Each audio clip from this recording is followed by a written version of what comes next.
Hi, Tony Daly here, and this is going to be a basics video. We're going to talk about calls and puts and things that are in your trading platform that would be of interest to you when you go to put trades on, and get some terminology out of the way. And this could be a good baseline video for everyone to review as we go through our trading day, and if you want to review and look and see all of the different things that we talked about. So let's get started. Basically, this would be an option montage, if you will. This lists all of the different options that are traded on this stock. Every one of them has a different expiration date. Now, options are a wasting asset, which means whichever one of these you choose, it will expire on that day. And when I say expire, that means it will no longer exist. So a stock, the underlying stock, has to be in the money, at the money, or out of the money, which is one of the three states that a stock could be. And let's define that right now. Let's look at GoPro, which has been in the news lately. GoPro is currently at $25. That's the last trade. So we have a strike, which is exactly $25. So if we look at the call side, you'll see that the color code in blue represent strike prices that are in the money. In the money simply means that it has real value because the strike price is less than the stock price. So the option premium has two components in it. The option premium is a combination of time value and real value. Now, anything that is out of the money, notice it's in black right here, basically has no real value because the stock price is less than the strike price. The entire premium is comprised of time value. Now, option Greeks, which we'll talk about in another video, but I will introduce a couple that are important to you. Option Greeks only apply to time value. They have nothing to do with real value because real value is real value. If a strike price is 24 and the stock price is 25, that represents $1 of real value to this option.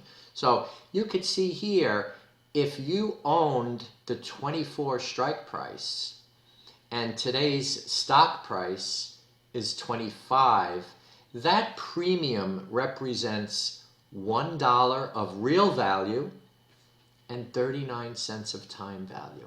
Very important you understand that. So actually going in the money, you could see that how much time and how much real value there is in a stock as opposed to just having time value. If you buy the 27 strike call, it's going to cost you anywhere between 68 and 73 cents. But is it really worth anything besides its time value? And the answer is no. There really is no value to this option whatsoever. So at expiration, if the stock price doesn't move above 27, it's going to expire worthless and have a value of 0 at the end. Very important you understand that concept. And it doesn't stay the same.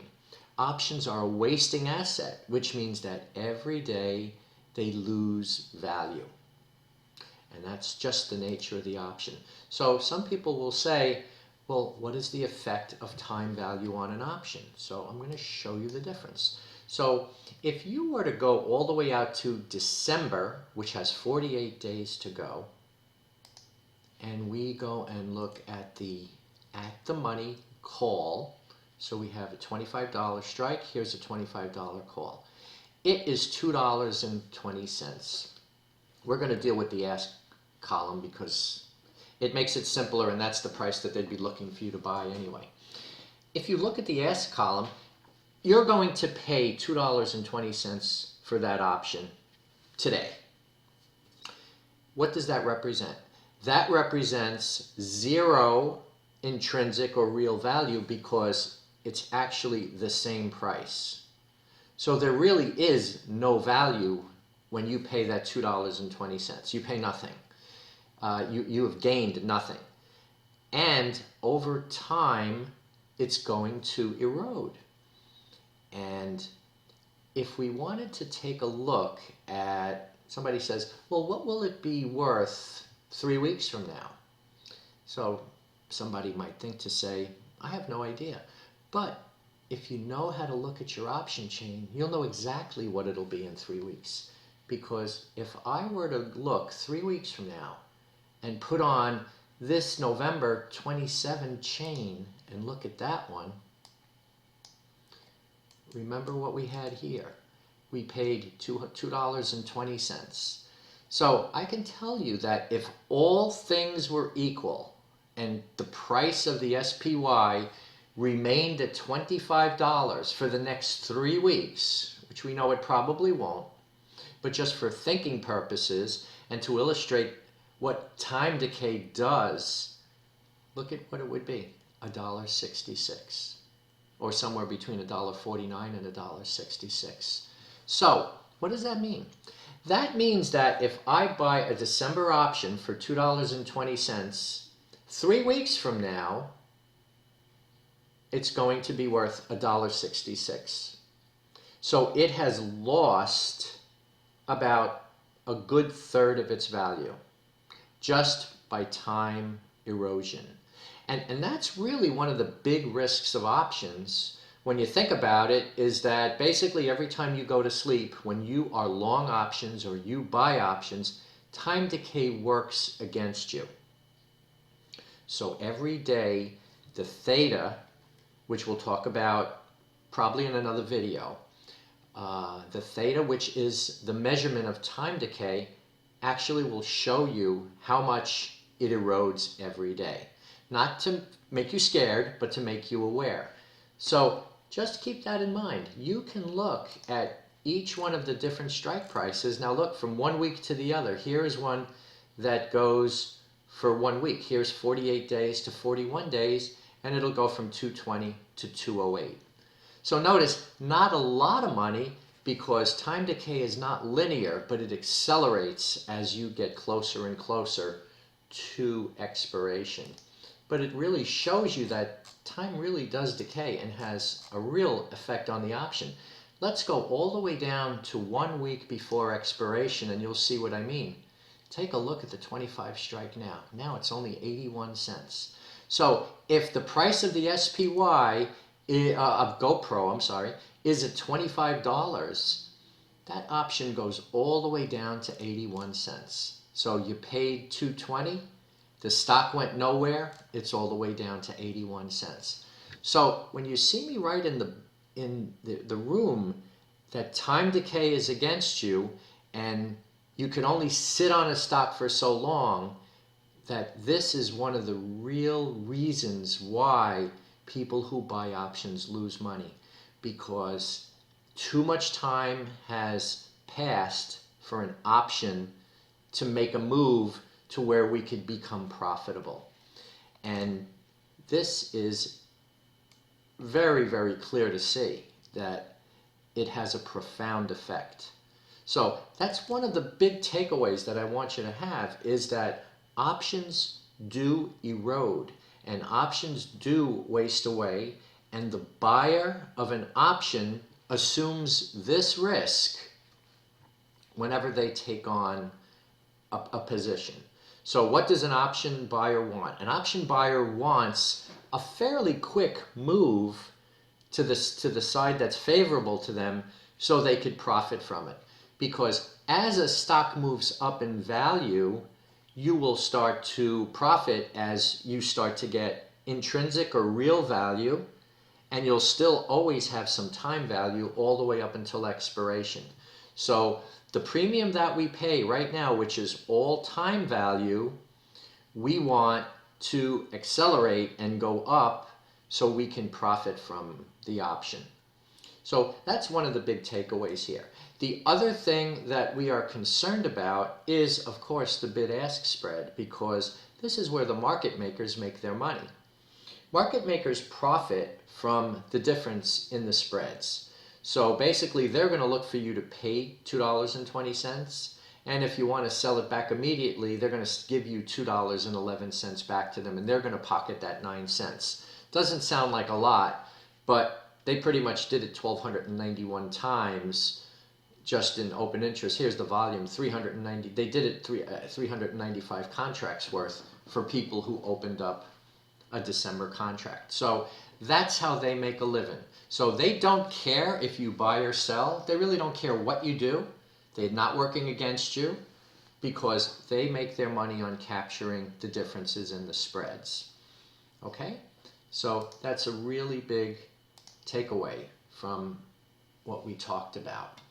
So looking forward, we can see that time value is lowest when we have less time. So the amount of time left, we have 6 days here. You can buy this this GoPro option for 81 cents, and you have basically until next Friday for this thing to be profitable. So what are you really risking here? You're only risking 81 cents. That represents your max risk on the trade. So if we were to buy it, if we were to buy this option, that's basically what we're doing, 81 cents. And you'll see if I go to confirm and send it, you'll notice our max loss, it's only 81 cents. The good news is our max profit is infinite. And those are the kinds of things that we hope for, right? We hope that it goes up 10, 20 points and then we make a killing. And sometimes it does happen. But we are basically basing it on limiting our risk to the premium paid. And remember something, every day the price is going to go down. So that's one of the things we have to work with.